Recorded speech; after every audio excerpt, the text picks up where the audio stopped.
do you do? So nice to have this chance at seeing you. Welcome to the latest edition of the Cranky Curmudgeon's Corner. My name is Paul Thomas. It's with us tonight, Whitney Brooks, Eric Moses, Daniel Thomas. For my birthday, my wife gave me a copy of the 1619 Project, which I have been digesting slowly with a sick feeling in my stomach. In it, one author, Nicole Hannah-Jones, cited a number of laws passed by colonial Virginia's House of Burgess, which not only codified slavery, but also legalized murder and rape, along with bans on literacy for all Black folks. Since the Civil War, there have been a number of constitutional amendments that have tried to mitigate these atrocities somewhat. There's the 13th Amendment, which ended slavery. The 14th Amendment, which was supposed to guarantee equal treatment. The 15th Amendment, which banned discrimination because of race. The 19th, which finally allowed women the right to vote. The 24th Amendment, which eliminated the poll tax, and the Equal Rights Amendment, which should have been ratified by Congress, but they set an arbitrary deadline preventing its passage. There has been enough states to ratify. We have the 3/4, but the deadline was set in 1986. Very nice amendments, which should have ensured a fair society, but there are a number of areas to point at that makes it hard to feel that things are getting any better. Two particular areas I see are Republican state legislatures with gerrymandering and voter suppression laws, and the courts, especially the Supremes, who seem to ignore most of the amendments passed after 1865. What do you see as the culprits most relevant in preventing equal and fair treatment of racial minorities in America today? Whitney. There's a fantastic documentary on Netflix about this by Ava DuVernay called 13th. And if you haven't seen it, I would highly recommend watching it because it's fantastic. And because the accept is that's a really big asterisk, right? Because when you're living like in a white supremacist nation like that, and you have that asterisk on that law, then you're going to be looking for reasons to charge people with crimes, whether or not they actually did anything wrong, just so that, you can fill up your prisons and have your free labor. Perfect example of that is the war on drugs. Exactly. Yes. Starting way back with when they changed the word from cannabis to marijuana.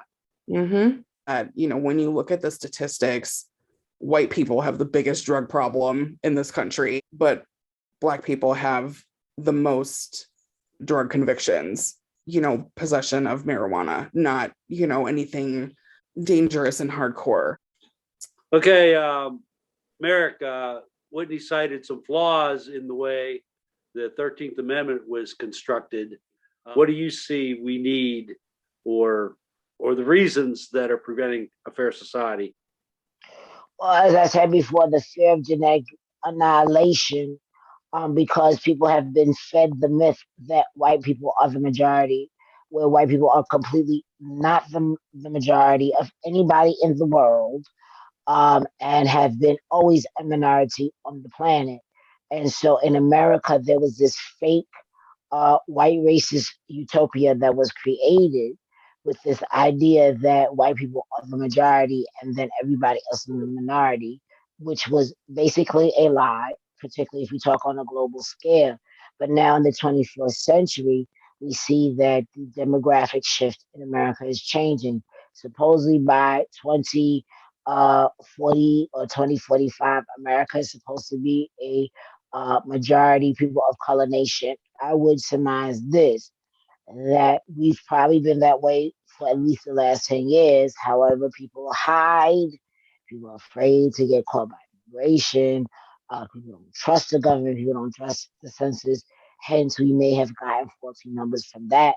So that being said, it's the fear of genetic annihilation, which produces fear, anger, and anxiety in these people who, in certain cases, they are being led astray by manipulative right-wing fascist elites like Ron DeSantis, Trump, Josh Hawley, Ted Cruz, who really should not even be able to run for president. He was born in Canada.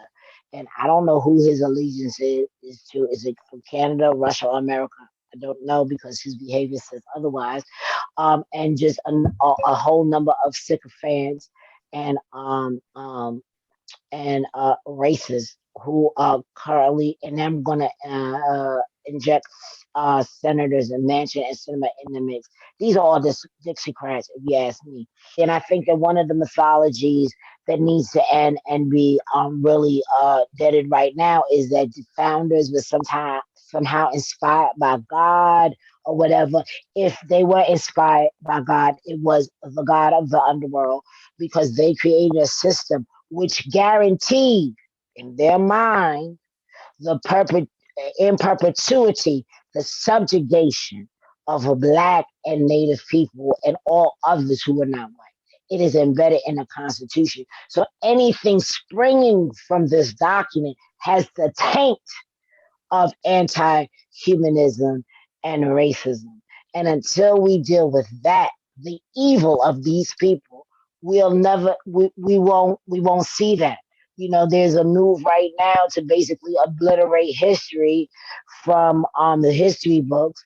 And in fact, Ron DeSantis is encouraging some bill that bars the teaching of history that would make white people feel sad or guilty. Like, really, nobody cared when we sat in these classrooms as black people and heard the propaganda of racism and the lie of these glorious founding fathers. Nobody cared about that. I was 15 years old in the 90s battling teachers on the history of black people in America.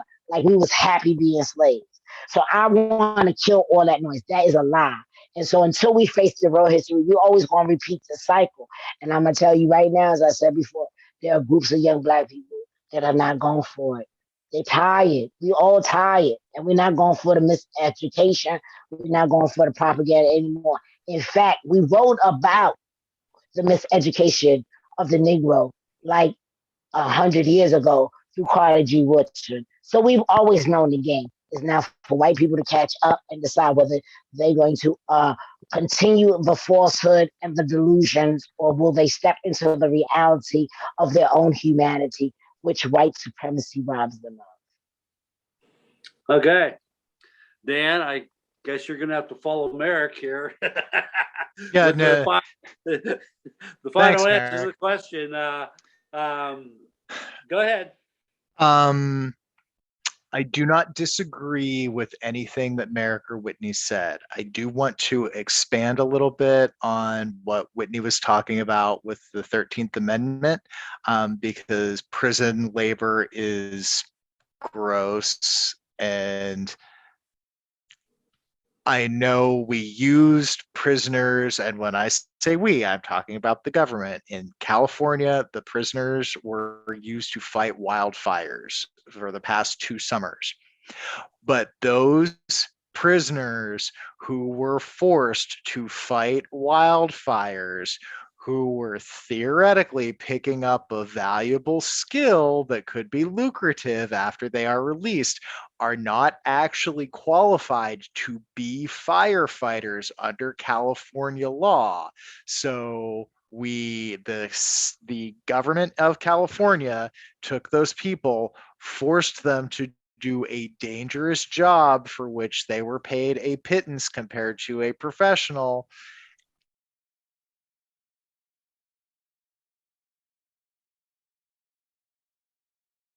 Additionally, at the initial freeing of the slaves, well, we replaced slavery with serfdom because we had all of these people who, for several generations, did not have skills because they weren't allowed to learn skills. They did not have anything that they could do was taught out of them or beaten out of them or killed out of them. They weren't allowed to learn to read. So we were with serfdom because all they knew how to do was farm, we deliberately arranged that. And it's not like they had fair labor practices or minimum wage or anything to fall back on. So lots and lots of freed slaves couldn't go anywhere, do anything. They had to continue working that same land. Sure, they weren't property technically, but what really changed for them? Like that was not okay. Like Lincoln freeing the slaves doesn't mean that we suddenly fixed the system. um, I also want to expand on education and my perspective as a white person, and I hate to bring that into this conversation, but there's a lot about African American history that I did not know. And you could probably fill many, many books with what I still don't know about African American history and what happened to Black people in this country. I learned about Juneteenth officially in 2020. I am I didn't 43 learn about it till 2021. I am 43 Yeah. years old, and I learned about this really important holiday. Like that seems much more important to me than President's Day. It was not part of my general education, but it happened. So we cannot censor our history. We can't call the African Europeans American slave trade just migration, because that's not what it was. I will acknowledge that for years I have wanted to slap everybody who said the Irish indentured servants are the same as slaves, because no, they're not. They just aren't. I've also wanted to slap everyone who said the Irish saved Western civilization, because they didn't. With our lack of education, mainstream for white people, you have to go and find that on your own or find somebody who's willing to teach you. And it's not the responsibility of African Americans to do the educational or emotional labor of educating me. And that's why the public education system needs to address these topics. That's not going to happen because of the political system that we have set up, where you have a state like Idaho with, I don't know, 3 not white people, but less people than the city of Washington, D.C., that has 2 senators and Washington has none. So we have a system of government that overemphasizes rural systems and white systems, because the higher house is going to be governed by disproportionately white people. And that's definitely by design. So I'm thinking if I could glean all your answers and consolidate it, it seems to me that it's a predominantly cultural issue that's preventing us from becoming a fairer society. Dan's mentioned education predominantly, but it was the overall culture that has affected education and all these other attitudes. I think it was Whitney. Whitney, we talked about this segue earlier. In an earlier installment of the corner, where you said that these atrocities aren't more frequent now, it's just that there are more phone cameras recording these events. There have been a number of instances of encounters dismissed because of lack of evidence, where police body cameras have been turned off before the encounter turned deadly. They didn't know what happened. They just had to go by the police report. Should there be penalties for cops who were involved in suspicious incidents where their car and body cameras were turned off? Dan. I think it should be a federal law that if the body camera is not on, the arrest or the interaction was unlawful, the police officer should be dismissed immediately. No grievance, no appeal. If the camera's off, they can't do anything. And my justification for this is George Floyd's death, because the police official statement was that he died accidentally. It wasn't until all the bystanders started publishing the actual footage of the crime that they couldn't cover it up anymore. So you had the entire police department of a major American city saying that he died of, I think, a heart attack, something unrelated to the restraint that would have happened even if he hadn't been arrested. Whereas if he hadn't run into Derek Chauvin that day, George Floyd would probably still be alive. So yes, I think that law enforcement cannot be trusted to police itself in this case. And if the camera goes off, you have to dismiss the officer and the arrest is negated. I mean, we just had one this week that was caught on body cam of the officer's name. I don't remember what city it is, and I only really remember this because the guy's name is Police. Like, if you say Puhlese, so it looks like a misspelling of police, but he's harassing an African American suspect. He's choking him, and another officer's body. There's like 5 officers there, and like this is a big, scary looking dude. And the only one who intervenes is a small female police officer who looks real young. Like, I don't think she was even 30, grabs him and tries to pull him off of the suspect. And the officer turns and grabs her by the neck and slams her against the car. And that's caught on another officer's body camera. But you see about 5 or 6 police officers moving around in this situation, and only one of them steps up to intervene. Like, you are attacking somebody, you need to stop that. And there's no audio in the publicly released video, but if you just Google officer chokes female officer, you'll all see the video real quick. And it just happened within the last few days. So yeah, there needs to be 100% accountability. I don't think you should be able to arrest somebody for any reason. It's it's like unlawful search or seizure. If you don't know that I have a pound of cocaine in my house and you have no reason to suspect it, you can't just come into my house and look for it. And if you do, I will get that conviction overturned. Whitney, Dan says, if you don't have your body camera on, that's immediate dismissal. Yeah, agreed. They don't have any business turning their body cameras off at all. There's no reason for that. If they're doing their jobs and doing what they're supposed to be, they wouldn't feel the need to turn it off. But the fact that they even want to means that they're up to some nonsense. You know, somebody's going to get hurt. They're doing stuff they're not supposed to be doing. So, and if they're willing to turn off their body cameras, you better believe they'd be willing to file false police reports too. Mm-hmm. Yep. Which is what happened in George Floyd, and also Walter Scott, the guy that killed Walter Scott, shot him in the back. He filed a report that Walter Scott attacked him and took his gun, where Walter Scott just was running away and got shot in the back. Mm-hmm. Okay, Merrick, body cameras.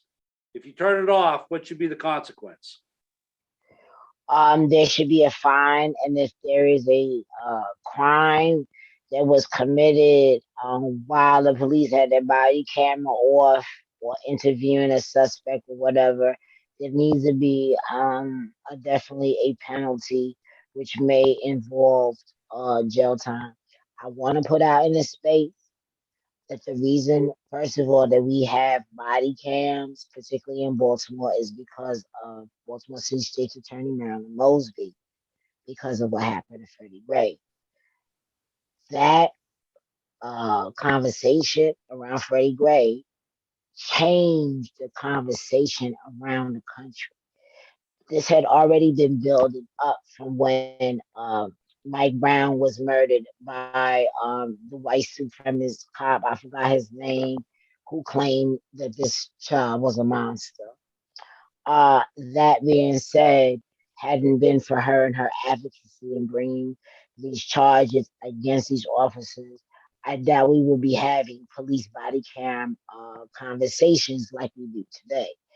That being said, there needs to be a penalty for that because it's part of your job, you know. And then I'm looking at officers who turn their cameras off, like the camera actually is protecting you from allegations of abuse. But if you're used to being a bad actor with a racial animus, you don't care about that. You see what I'm saying? I like to say, and I put this on Facebook, that they are their ancestors. I'm not surprised by any of this.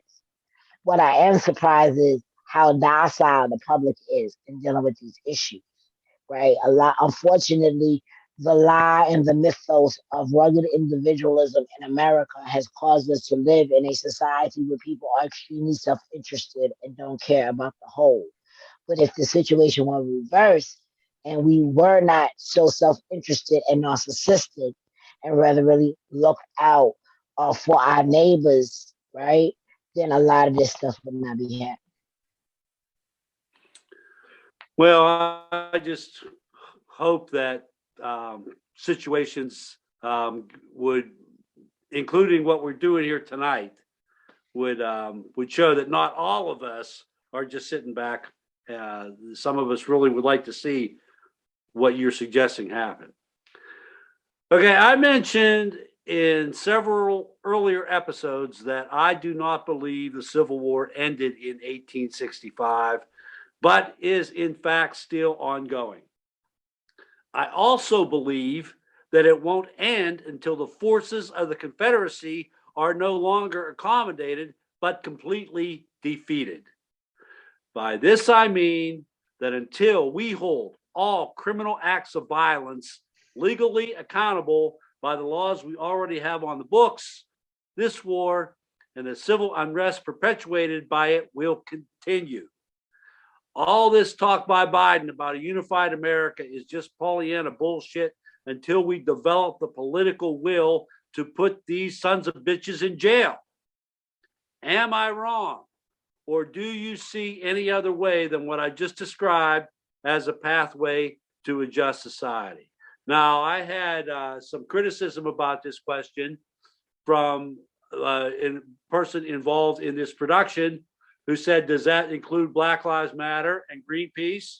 When I say people who are involved in violence, the sons of bitches need to be put in jail. And I say, yeah, if you're going to be violent and you're violating the law that's on the books by being violent, criminally violent, then you also need to do time.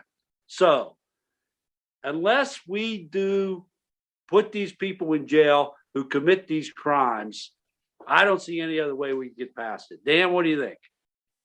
I want to think carefully about how I answer this question because I do believe in the rule of law, but if the law is fundamentally unjust, then it definitely needs to be changed. When Gandhi was driving the British out of India, he was very clear about if you are willing to resist, however you are resisting, you are committing a crime and there will be consequences to that. So you need to think long and hard about what you're doing and if you are willing to take this particular risk. And he won. India was freed from British control. But he was particularly nonviolent. He was particularly nonviolent, but he was still advocating for the commission of crimes against an unjust system. And he went in with the understanding of what was going to happen to him for that. And Nelson Mandela experienced the same thing, and Martin Luther King Jr. experienced the same thing. So if you are fighting against an unjust system and you are going to commit a crime of any kind, you do have to be prepared for the consequences of that crime. So the men I just named are men that I admire. I think that they were right. I also do think you have to be prepared for that. So if I am going to go to a protest for anything, I need to be prepared that if things get violent or loud, or it looks like things are going the wrong way, if I choose to stay, I will face consequences for that. So that's still my choice to be there, and it doesn't mean I'm wrong. And if I choose not to be there, it means that the consequences were too high for me to risk. And I'm a single adult. I don't have children in my care. I have animals, but I can't put myself in the place of, say, Whitney, who has little kids who rely on her. So maybe I might be, and Whitney and Merrick are both people of color, so it might be riskier for them to be in these situations. So I can't judge them if they go or don't go or what they choose to do there. But I understand that there are going to be consequences for any kind of civil protest, and maybe I'll get a fine. Maybe I'll be like Jane Fonda and get arrested and released the same day, and everything is going to be cool. Probably not, because I'm not a living legend with her money. But You're both white. we are both white. I suspect, however, that she will be treated much, much better than I am. When I was in college, I went to a Catholic university, and we had this really awesome nun who would take a bus full of students every year to the School of the Americas, which is where the United States government trained counterinsurgents to basically be terrorists and fight their governments. And we wonder why we have a chain migration problem from South America now, but I digress. But Sister Lynette would lead these students, and it was a big deal. Like, people were coming from all over the country to protest this, and there was a line you crossed and you would get arrested. And I never went on any of these trips, but I heard a lot about them. And there was effectively no consequence for this arrest. Like, you didn't do jail time. The police would take you back across the line that you had just crossed. Your name would be written down. But there were students that when they were signing up, she would say, "Don't come with me because you are trying to get into this graduate school or do this program or whatever you're doing. And if you have a felony conviction on your record, you can't do that job that you've been training and spending money to do." So she would make sure people understood the potential consequences. It was really more performative, though. Nobody ever really went to trial for it. They just got arrested and moved back across the line. No one was ever formally charged, but the possibility existed, and the nun would not let people risk their whole careers and all their money and education by doing this on the chance that they could have been. So what you're saying is that they needed to be accountable for their actions.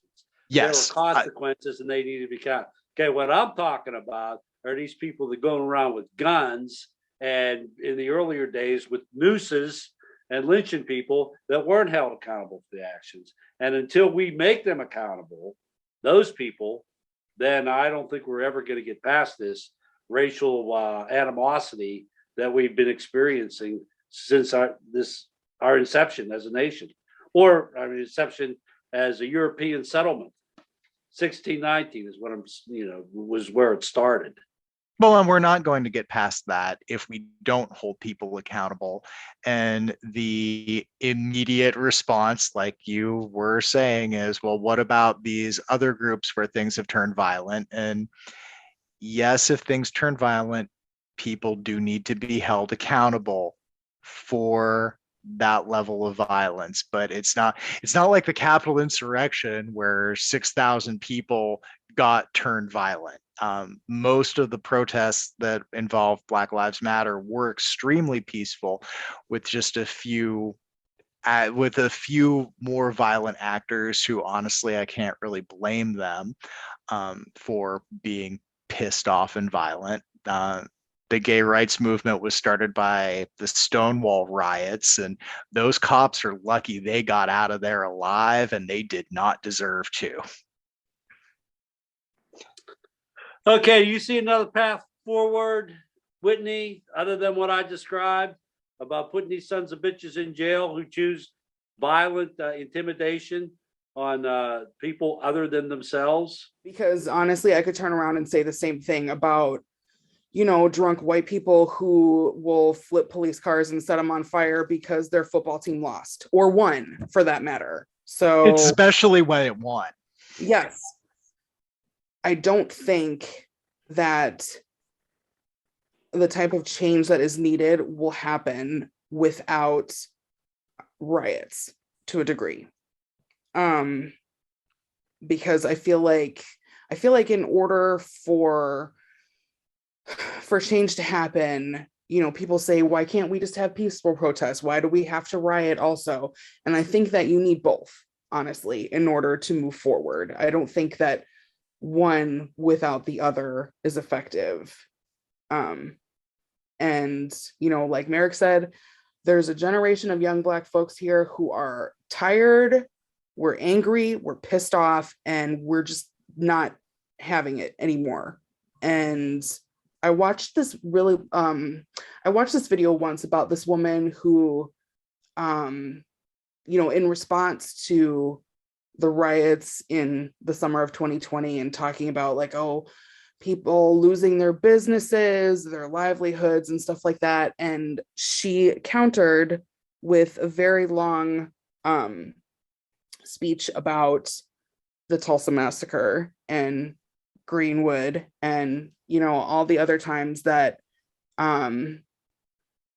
anytime that, we as a people have tried to build any kind of wealth, how it's been taken away from us. And one thing that really struck me, that was really powerful, was at the end, she said that, I'm going to butcher this, but it was something along the lines of, people should be grateful that all we want is equality and not revenge. Yeah.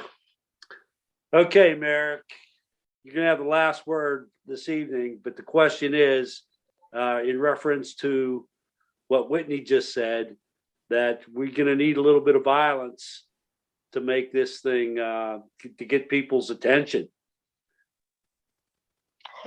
Well, I think that people are already there, particularly as we have been talking about young Black people. They're over it. I think it's very interesting, right? When people, particularly white folks, talk about BLM and Antifa destroying property, as opposed to white supremacy, and these white supremacist impulses that led to the insurrection of January 6th and random acts of racial violence throughout the history of America. It is about the capitalistic impulse and the worship of money. That's why God in trust is on the money, because that is what America worships, is the money.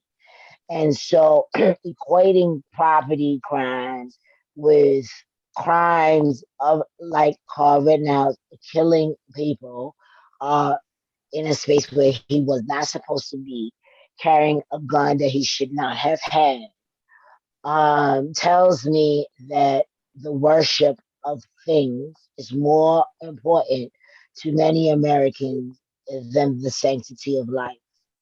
All of these, particularly these neo-Confederates, Republicans, MAGAs, that's spelled MAGA, lowercase t, S, are obsessed with this idea of life begins at conception or whatever.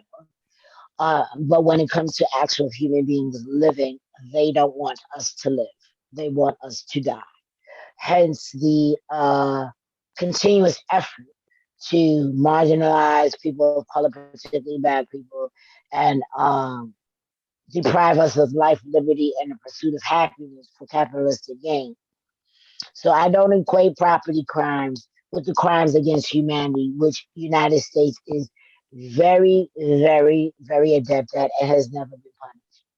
That being said, my dream is that when we all become human beings and we leave the supremacies behind, that those who are responsible for this level of wickedness, from the founders to now, need to be shamed, called out, if they still alive, prosecuted. Everybody that's involved in the insurrection, from the rooter to the tutor. I don't care if you was just standing in Nancy Pelosi's office combing your hair, okay? You need to be in jail. This man, and we know who Orange Mussolini is, literally tried to overthrow United States government in front of the whole world on TV. And he is not in jail. Yet you have a squad of DOJ prosecutors and other officers seeking to arrest and impeach Black officials Black political officials they do not like. There's a problem here when the fake president of the United States, the former guy, gets to literally try to overthrow the United States government on TV, and they trying to pick people up for borrowing their own money. That's the problem I have. Unfair and unequal justice. But I will tell you, as Martin Luther King said, the arc is long, but it bends towards justice. You can't get away from your own karma. I don't care if you don't believe in God or not. Every action has a reaction. Cause and effect happens at the same time. And America is facing her reckoning. And she has some decisions to make. But I fear that because she is so stiff-necked and based on evil principles, which involve the murder of human beings, the subjugation of whole people on the planet Earth, she may not come out on top because she is stiff-necked and will not face her crimes. Whitney, were you waving at me to say something? No, Okay. I was giving Merrick snaps. Okay.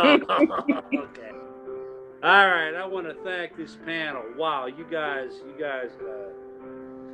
yeah, a lot of passion, a lot of truth, and really appreciate your coming on board with this very, very difficult subject. So, Dan, Whitney, Merrick, thanks so much.